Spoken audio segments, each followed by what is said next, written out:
there's a couple of things that just stick in my mind. My mom, she decides the best solution is to shave my head and start over again.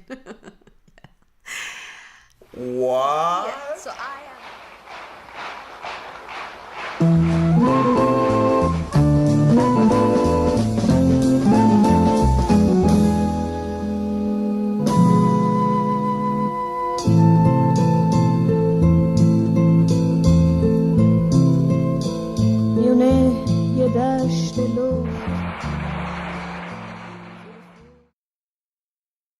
You moved where?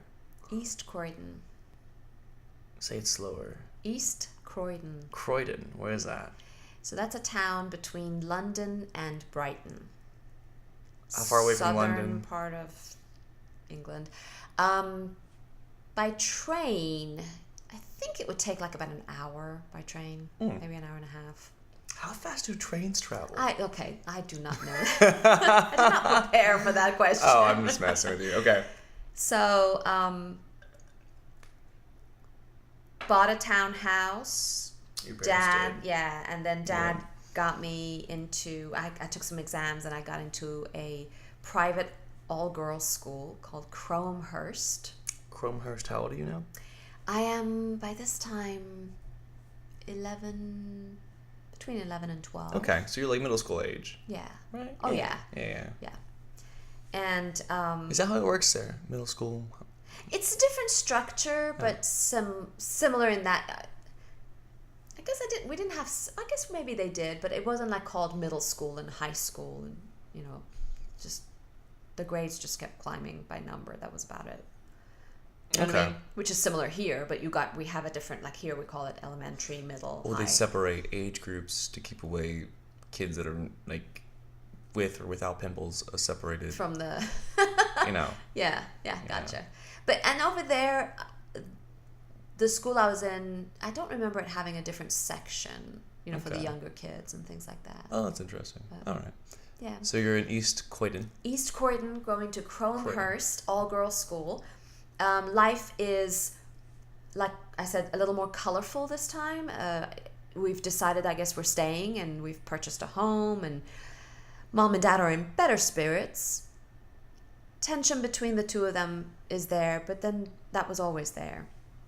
But things are a little bit better. We have friends coming and visiting. They go out a lot. I have my uncle who was living, different places, Manchester, London, different places. But he would come visit, my mom's brother, one of our brothers. And I'm trying to settle into school. Now, my sister, I still don't understand why, but she was younger. Obviously, she's 7 years younger. She got to go to public school. So I don't know how she got to go to public school, but I was put in private school. Do you think it was a money thing? I don't know. I don't know if it was I don't know. Maybe it was. Because, remember, we were living off of his savings. But, that's right. And Cromehurst was apparently a prestigious, the upper middle class. Also, what a hell of a name, Yeah, it is. It's very impressive, isn't it? And one of my memories is we had to go and buy uniforms, obviously. You had to wear uniform to school. And the uniforms were only sold at a specific store. It was just navy blue skirts and navy blue cardigans and white shirts, but you had to go to this particular store, and they had made it to where the color of the skirts were a certain color that no other navy blue was ever going to match it. Oh my gosh. It was awful. And so my mom, here we are buying secondhand clothes, and we're being frugal and all that. So she would buy navy blue skirts from other stores, and I never matched anybody in the school. So they would even tell her, the admin people would call and say, you have to buy the uniform from the shop. And then that was I remember Mom and Dad even having an argument about it, because she would go, it's too expensive. And it was expensive. But Dad would say, spend the money, let her be able to be part of the school and part of the girls. And what are you thinking at this time? I hated the fact that I stuck out. You did? Yeah. Because I stuck out for the wrong reasons. At that age, it's going to be really hard to wrap your mind around the idea of the adult thought. This is a money thing, and, dictates what kind of tomatoes we can eat. Exactly. Exactly. So that would be probably any kid. Yeah. So were you asking your mom, can we please just go get this different navy, this one store? Please. Please, can we get the ugly navy skirt that's A-line? I hate A-line Now, skirts. here's a very important question. Mm-hmm. do you still have the special Navy? Actually, did you ever get it? I never got it. You never got it? I never got it. Oh my gosh. They would write, they would call, and my mom would go, sure, no problem. And she never did. Did she pretend not to be able to speak English and stuff? Probably. Who knows? Wouldn't put it past her. I never got it. Yeah. And so that was the first thing that made me stick out. So think about it. It's 1979, 80. It's probably 80. Mm-hmm. The American hostages have been taken. Oh, that's right. In Iran. How long have they been there at that point? Good while. I don't remember how long, but a good while. It's ugly. I mean, so you say you're Iran. Literally, people are avoiding saying they're Iranian when they're asked. I imagine so. Right. And I'm going to an all-girls school. Oh my gosh. And I don't have the uniform that matches. And I'm awkward. And I don't, I speak the language by now. I've learned to where I'm fluent, but I'm still awkward. So bullying started. Not in a physical way, but girls can be really cruel. Mm-hmm. So I just didn't fit in. It didn't quite work, and the girls would pick on me. There were a couple of girls that would take, have mercy on me or take pity on me and talk to me and stuff, but most of the girls picked on me quite a bit. And there's a couple of things that just stick in my mind. Oh, on top of all of this, I'm now starting to go through puberty. So my hair, which was straight, we don't know what's going on, but it's like frizzy. We can't control it. Later on, we found out it's just my hair became... Wasn't that a thing in the 80s? The big hair? Apparently, but we weren't making the most of it. You started the trend, didn't you? Yeah, I started the trend. Mm-hmm. Fashion statement. So my mom is trying to figure out what's happened with my hair, because long flowy hair is now all of a sudden frizzy. She doesn't know what to do with it. So she decides that something's happened with my hair, and therefore the best solution is to shave my head and start over again. What? Yeah. So I am at this point bawling. You're probably bawling your eyes out. Like, you cannot shave my head. Was there any question whether or not you had a say-so over this? This did not, I did not. I was saying, no, it's not going to happen. Because your hair was frizzy. She just thought that was somehow, if we shaved my head, it would fix the problem. I don't even know why. Call your mom right now. I want to talk to her. I still have questions about that decision. Yeah. I mean, even Dad, who would stay out of these things. Like, if Mom wanted us to do stuff like this, he would like, fine, whatever you want to do. But even he goes, you can't. You just cannot shave her head. She's 12, 11, whatever. You can't do this to her. And she has the off-navy outfit Off-navy outfit. The skirt doesn't fit. Yeah. We're Iranians. Are you wearing glasses too? I didn't have glasses at the time. Thank I'm God. surprised. But I'm still awkward. It's just awful. So the closest thing we agreed to was to cut my hair as short as they will possibly allow it to go. So literally, I look like a skinhead, and I don't even know if people in America know what a skinhead is, but skinheads were... It's a very American radical. thing. Is it really? Well, actually, what are you saying it is? What? They're like radical... I don't know, maybe even political people in at the time in England. So some of they are in England at the time, yeah. They were, you stayed away from them. They were like, as a child, I was always told to stay, and they would cut their hair really, like a buzz cut, like really, really, really short. Mm-hmm. They were affiliated with the Nazis, right? Yes. That's still a white supremacist kind of. Maybe it started in England. I don't know. That's thoroughly bled over into America. It's actually kind of like a subculture now. Really? Ooh. Yeah, the skinheads. You ever seen the movie like History X or something like that? No, never mind. People are gonna hate me for this one. There's a movie in part the main character and a bunch of the characters they're skinheads. And it's a Nazi. We hate. They're like a biker gang version of the KKK. Exactly. There we go. Okay. Same idea. Same thing. So now I have a uniform that doesn't match. I'm Iranian, and now my hair has been cut to be like a skinhead, and I'm going to school. Heil, loneliness. This is a great time of my life. I can imagine. And it's middle school. I mean, wow. Yes. Okay. When girls are at their prime of not being kind to one another. Kids are cruel at that time. Yeah. And I remember, as my hair was growing out, she would try to figure out what to do with it. So she was like braiding the corners, which looked awful. Your mom gave you cornrows. Not cornrows, but she was like braiding the ends, but there were barely any ends because they weren't long enough, you know. It was really got like twists. awful. Yeah, it was just awful. And we had vending machines at school. And I remember standing in line at the vending machine by myself with all the other girls behind me, you know, and just kind of...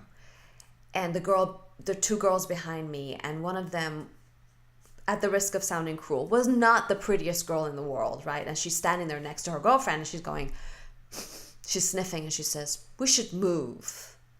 And her girlfriend goes, "Why?" And she goes, "Because it smells like shit over here." And her girlfriend goes, "What do you mean?" And she goes, "Well, look at her hair. It looks like shit." You know, so it was really literally, they're making fun of me and my hair. Yeah. And I remember just looking down and just wanting to disappear. Not acknowledging, not looking up, nothing. And I wouldn't go home and say, "Mom, you got to do something because I'm being picked on." But I remember feeling as small as a person could feel at that moment. And they laughed, they giggled. And her girlfriend was like, "Gosh, you're so mean." But they still giggled and thought it was hilarious. So that went on for a while. The kids would pick on me a lot. And I would shrink into myself. So I would come to school and just look down and kind of do my thing, do my homework and leave. And what's interesting is, I don't know how it happened, but there was one day when, very simple, I was in a classroom waiting for class to start, sitting on a desk, and one of the girls walked in, one of the mean girls walked in, and walks over with a pack of gum. And tells one of her girlfriends, "Hey, you want a piece of gum?" This is such simple stuff. Her girlfriend goes, "Yeah, I want a piece of gum." So takes a piece of gum, then walks around to the next girl. Next girl comes to me and says, "Hey, you want a piece of gum?" So I'm thinking, gosh, she's being sweet, you know. And I go, "Sure, I'll take one." And she goes, "Well, you can't have one," and walks away. And at this point, I remember, I don't know what came over me, but I remember jumping off the top of the desk and saying, "What is wrong with you?" And she goes, "What?" And I said, "Well, I'm sitting here. I didn't look at you. I didn't talk to you." And did you sound the same way you sound now? I don't know. I have no idea. Because if you did, she's terrified. I have no idea. It might be. I hope so. I'd like to think that way. I didn't talk to you. I didn't look at you. I didn't look at you. I didn't ask you for a piece of gum. Yeah. I didn't look like I wanted a piece of gum. I'm leaving you alone. Are you that bored with your life that you feel like you have to come over here and pick on me? Yeah. What have I done to you? Yeah. And it was interesting because it was a moment where she was listening. She was stopped and she's looking at me. And one of the other girls goes, "You know, she's right. You did just pick on her for no reason." And the girl that I was talking to stopped and said, "I'm sorry. It's okay. Here, you can have a piece of gum." And I said, "Well, I don't want your piece of gum anymore." Nice. You know? Yeah. But, you know, good for you. Get off my case. Now, it wasn't one of those where they were beating me up in the yard and I finally stopped. Girls and boys are very different. The bullying is very different. But it means the same thing. And it has the same effect, right? Yeah, and I just stood up. And it was very good for you. Interesting, and it was very empowering. I bet. Right? Because I realized it didn't take much. I didn't have to get into a fight. I didn't have to... It just was a moment of standing up for myself. And also, maybe even showing a little bit of vulnerability where, hey, I'm a person. You're hurting me by talking to me this way. And it was a pivotal moment at school. It was enough people in class, I guess, were there to witness it, where all of a sudden my relationships with everyone in class changed. Nice. And I suddenly was accepted, and I suddenly got friends and, you know, became part of the crowd. This was the day you hit puberty, isn't it? I think that had happened before already, but I felt like much more grown up after this little experience. Yeah. Yes. But along with that came keeping myself busy, picking this class. That there was an extra class that you could pick for extracurricular activities, which was drama class. So I started taking this thing called drama classes. You know, so we had an instructor. Her name was Mrs. Schroeder, And with my new friends that I got to hang out with, we would take a handful of us. We would go to her. She had a little. It's interesting because the school was spread out across a lot of land. It's old buildings that had been built upon, and across the field, which was used as like the soccer field, or sometimes they would do picnics on it, was this little cottage, just a standalone little cottage. So we would trek across the soccer field and go to the little cottage. Do drugs? No, that's where Mrs. Schroeder was. Oh, and we did the drama class. But I started doing practice scenes with my friends, and she put us in a couple of competitions where you would do two people scenes, and you would compete against other actors. And the first one I did, me and my partner got first place, which I thought was really cool.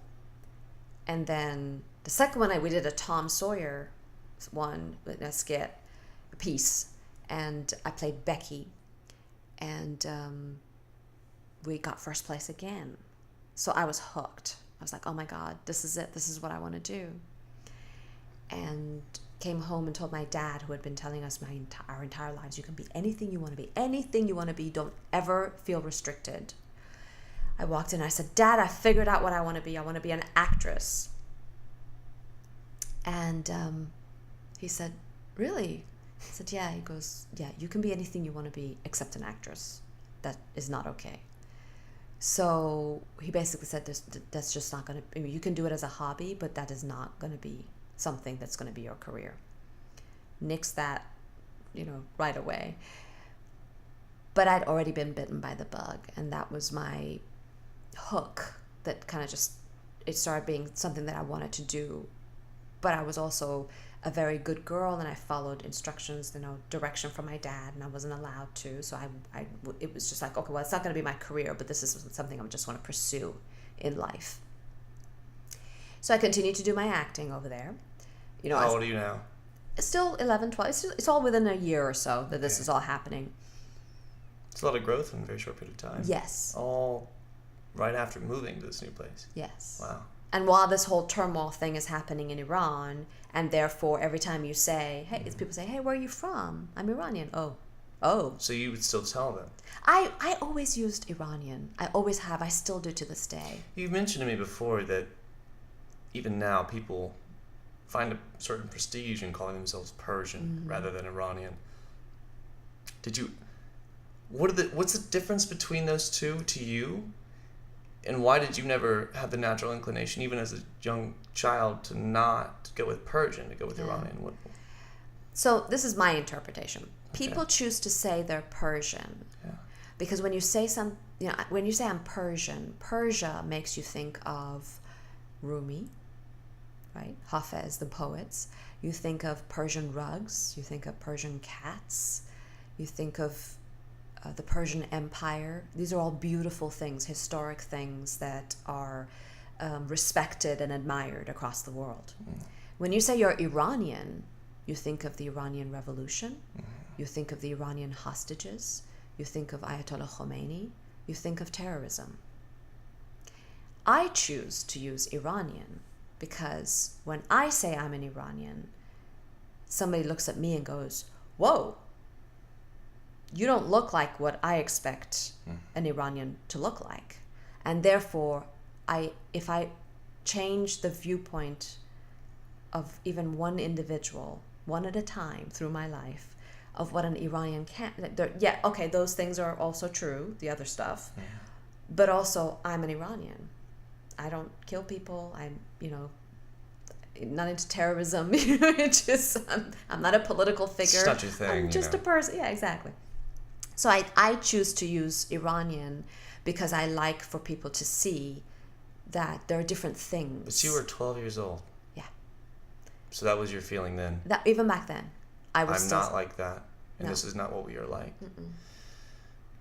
That's very interesting. Yeah. There's, I would say, only truth to the perception you're kind of identifying. Even through these episodes, I try my best to speak honestly about even the little, I'm going to, and I've been trying to do my best to speak about, like, there's a, and you can't blame us. There's a lot of falsehoods we get taught, because all we know is what fucking, sorry, I didn't mean to curse there. Sorry. But what CNN tells us, and when your entire, as a people, when your entire education is comprised of short snippets of information, and when there are 12 words in that snippet, and 3 of them are Iran, bomb, and hostage, you can't help but and so, but the little things, like in 1968, and your mom is wearing a mini skirt in Iran. It just kind of speaks to the whole idea that no matter where you go, there's a whole spectrum of what people are capable of, right? Exactly. Whether it be shaving their child's head or not. Whether it includes shaving their head. That's just love, though. It was. That's just love. She was doing her best with what she knew at the time, Good Lord. Yeah.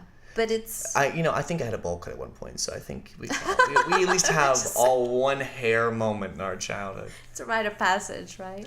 So that's so cool. So the whole acting thing for you today is pretty cool, because that's how I got to start. Now, I want you to... You've told me, and when you and I were just talking, but I want everyone else to hear, what is it? And you might not have known this then. Maybe you did. But you definitely know now. There's a perception in Iranian culture, specifically of acting as a profession. Tell us about that. Yeah, so which is the reason Dad was like, you're not doing it. So in the Iranian culture, and I think in other cultures it's also similar, but when I said I want to be an actress, that was equivalent to me saying I want to be a prostitute. Like, it's immediately thought of as a very... Were all their movies porn? No, no, not porn at all. But it's just, it's a degrading, at least it has that viewpoint, which is interesting because Iranian culture is a very, very artistic culture. Art is so appreciated. As I was telling you, the music and singing and dancing, everybody plays an instrument. So it's very surprising to me that acting and actors are considered it's not considered a reputable profession. Oh, why do you think that is? I have no idea. What does it feel like when you use the language, when you're speaking Farsi to your dad? Yeah. Which I know maybe you don't talk to him about it, but yeah. Let's pretend in your mind you are saying, "Hey, Pops, I'm an actress," and you're speaking Farsi. When you use the words in Farsi, how does it feel as compared to when you might say it in English? Well, to me, it doesn't feel any different. But to him... How does it feel to him? Yeah, if you can compare it to the old days, it's like the court jester. There we go. Okay. The fool. So you're the pretending fool. Yeah, and on top of that, immediately visions of... especially in America, the sex scenes and love scenes and all that good stuff. Sexual aspect. So there's that too. That's why you said prostitute. I got you. Now. Yeah. Okay. So there's that. Those things combined makes you in the image that's given. It's not a very well respected. It didn't used to be. We're talking about this is so many years ago, of course. But he still feels that way. He is just. He would think about it. My dad is the only doctor in his entire family. All his brothers were lawyers and judges. Okay. My cousins are on his side of the family, my nearest cousins there's a dentist, there's a neurosurgeon, there's a pediatrician, so oh my gosh. Exactly. And then the president. And then there's the actress. There's the president. Yeah, okay. And then there's the actress. So it wasn't something... But you skip saying hims and he's. Where are the women in this? There's that... the dentist is a woman. Okay, so let's say where your father speaking Farsi specifically, talking about an actor or actress. Is there a difference in how he feels when he speaks about a man who does it as opposed to a woman? Oh, here's something interesting about the Farsi language. All right. When you speak Farsi, there is no gender. Ever? Ever. So everyone... You would actually have to say that's a man or a woman. So those words exist still? Yes. Okay. But he or she does not exist. Okay, so the toolage of pronouns isn't there. Okay, but there's still an idea of he or she. Yeah. So when you say he, the actor, he's still a prostitute. It doesn't make a difference. It's a demeaning profession. Okay, that's what I think that's a better way to put it. I think I'm being cruel by saying prostitute. I'm kind of being dramatic, but well, I think you're it's a focusing profession. on specifically. This is your story. Yeah. On the female side of things, but okay, Yeah. okay, so because that would mean something, right? If the men were looked at as Yes, if it made so a difference. affected by the sexuality of it. I got you. Okay, cool. Okay, I see where you're going. Yeah. Yeah. So it was not accepted, and I was allowed to just pursue it, and that was fine as far as a hobby, but nothing major. It couldn't be. And I actually remember, so there came a point in time in our life. So all that's happening with the hostages, all this, I'm going through my little world and my little life. My sister's fitting in great because she's little and she's having a blast, making friends and growing up, and she running around. And we had moved to suburbia. Sunshine was out there, and life was great, and we were having a good time. But there came a point in time where Dad sat us down and said, okay, we have spent as much money as I can, all the savings that I had. And we had talked about the foresight that he had with regards to saving. One of the things I wanted to point out was not only saving, but saving money outside the country. How amazing. Because if it was inside the country, we would have never been able to bring it out to live on it. But he sat us down and said, we're running out of money. So we can either... Is that on everyone, or you two daughters? Me and my sister and my mom. So, and I always think, I love that he included us in these discussions, but what a weight to put on an 11-year-old. Why do you think he did that? Why do you think he did that? He's always been about life lessons. Same thing with the tomatoes. Yeah. It's always been about... My relationship with my father was always about what he could teach me about life and adulthood.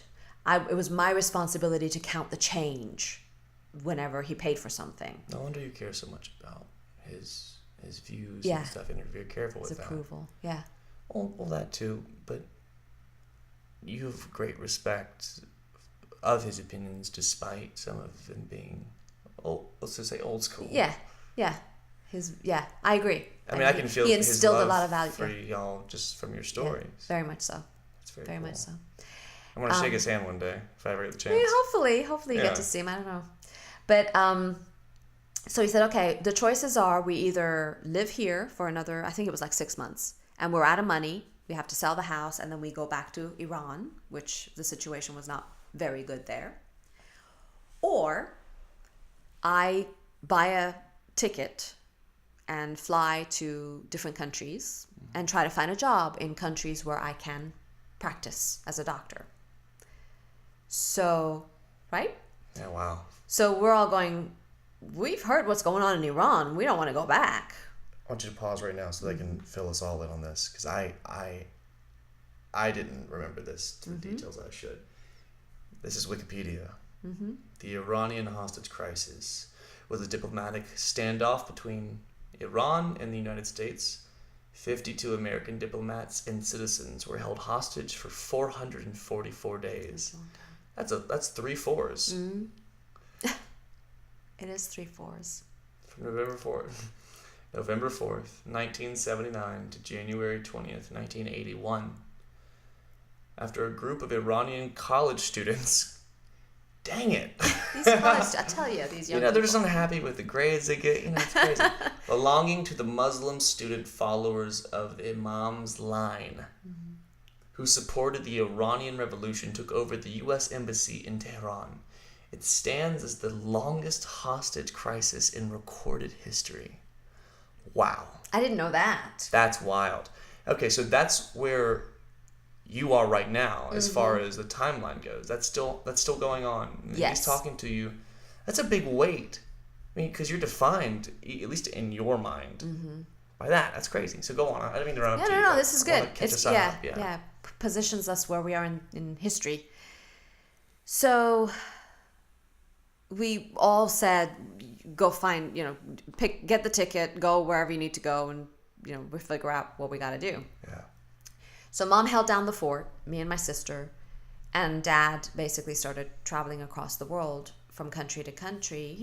He knows so many people around the world. And so started visiting different countries to see if he could find a job. And at one point he called us, and once again, all of us had to be on the phone with him, which was interesting because this is in the old days, no speakerphone, you had a rotary phone receiver. Everybody's kind of just got their ear to the oh, that's so cute. Yeah. So, and he said, well, we have two choices. I have found a job at an American base, no less, military base, in Germany. Or I have found a job at a clinic in a place called Abu Dhabi. Think about this. This is the early 80s. Yeah. Nobody knows where Abu Dhabi is. And so my mom, so I just kind of, at this point, I always have to say this.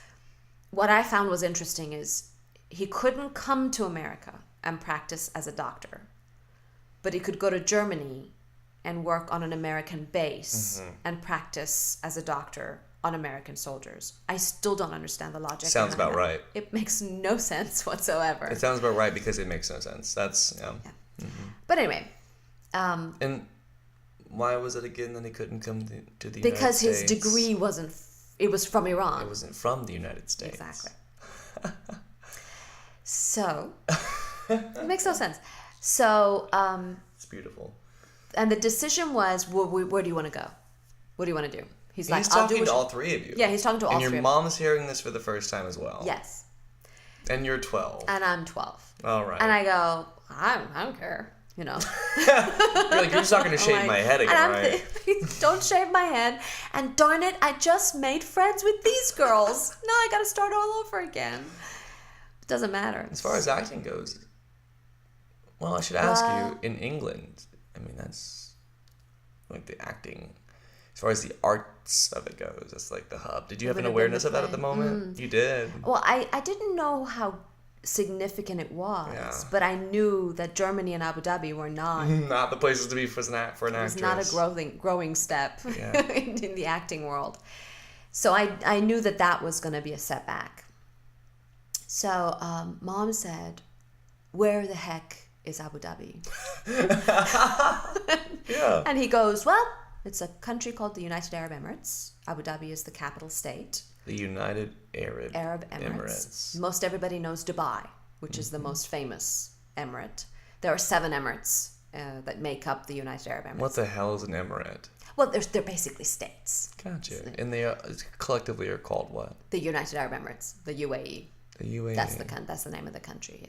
Is it near Saudi Arabia? Well, it is. So it's actually on the southern part of the Persian Gulf, funnily enough. So here, Iran's on the northern part of the Persian Gulf. No one can see your hand.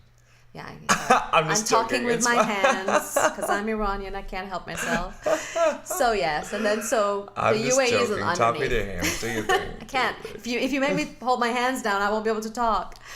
So she goes, so it's in the Middle East, and he goes, yeah. So she goes, it's warm there, right? I remember this like it was yesterday. What's she wearing? I don't know. Oh, I thought you remembered. No, but I do remember this conversation. Okay, yeah, go on. So he goes, warm? Yeah, it's warm. Yeah. And she goes, and Germany, it's cold. It's always cold. It's cold in Germany. And he goes, she's such a mom. And she goes, we're going to Abu Dhabi. And what's your first thought? Holy crap, I gotta make new friends again. And what did your sister say first? She just was oblivious. She was like, okay, does that mean you're coming home now? She's still like, she's little. 7. Yeah, she wasn't even, think about it, I'm 12, so she was older. 5. That's right. Yeah, she's like, are there animal crackers there? Okay. Exactly. So she was fine with whatever. And it's her nature too. My sister's a lot more easygoing than me when it comes to stuff like that. I take everything to heart and have issues, whatever. But she's just she goes along with everything. So he goes, okay, I'm coming home. We're gonna go. We're gonna go to Abu Dhabi. All right.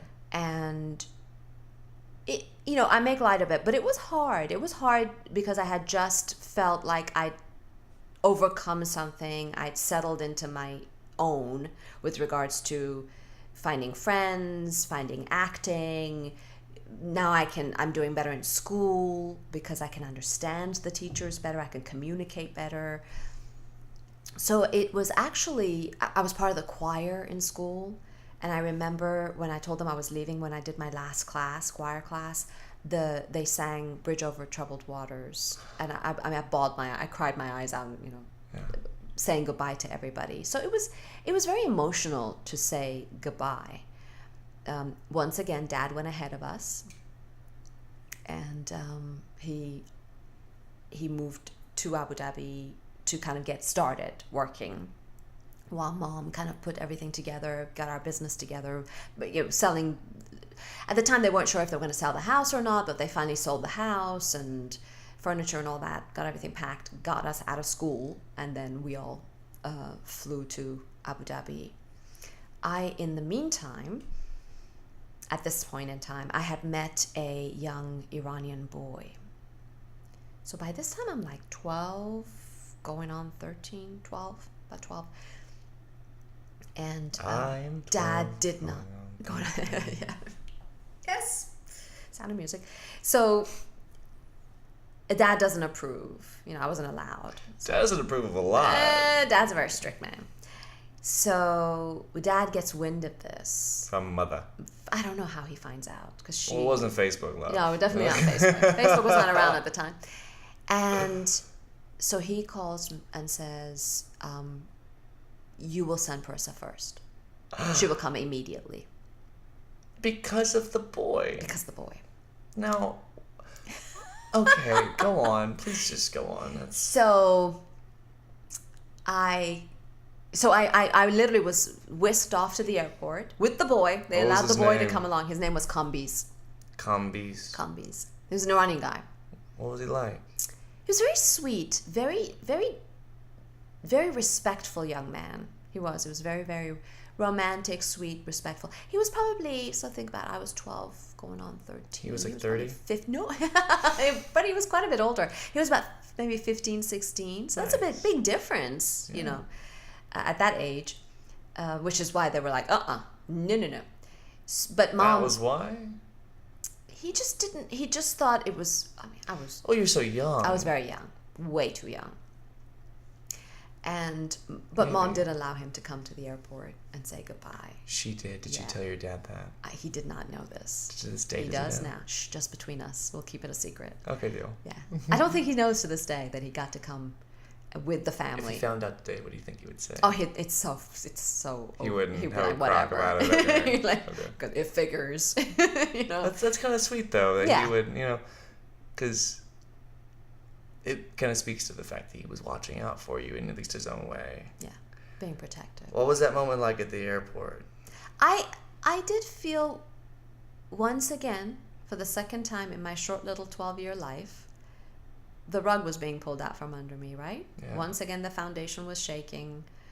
Once again, we were going to start over again. Yeah. Once again, we were leaving and going towards the unknown, right? Yeah. I don't know what Abu Dhabi's like. I don't know what our lives are going to be like. And now I have to say goodbye to my friends again.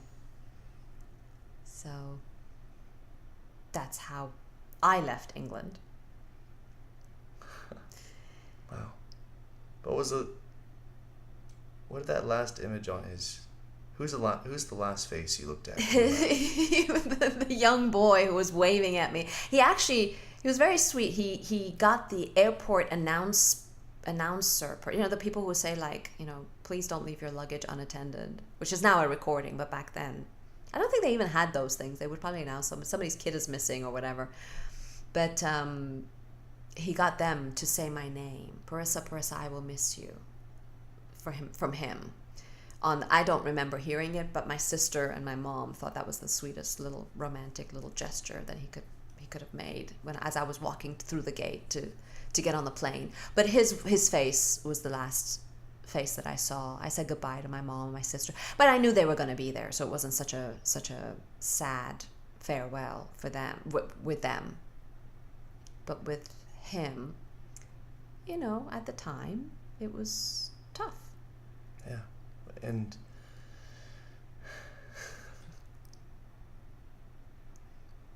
it's funny, you know. It's like you seem to have a bit of a theme going. Every time you leave a place, it's got its own little bookmark. Mm-hmm. Yeah. A little image. Well, I think it's a good place to leave it. Until next time, that's Story and Standing with Parisa Johnston.